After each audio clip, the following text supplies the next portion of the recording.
How to use Airbnb Wishlist feature. First of all, open the app. Now at the bottom, the navigation bar, you'll find a wishlist feature. If you tap on that, you'll find your wishlist. But in order to use the wishlist, you need to add some of the places to your wishlist. In order to do that, again head back to Explore option. Now choose which places you like. So in order to add to wishlist, just tap on this heart icon.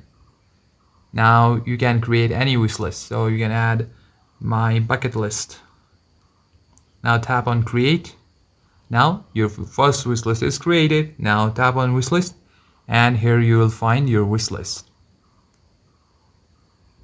In this way you can save any places to your wishlist and you can go to there anytime. Now if you want to add further, tap on other place, tap on wishlist and it has been added to wishlist successfully. So that's it guys. Thank you for watching this video.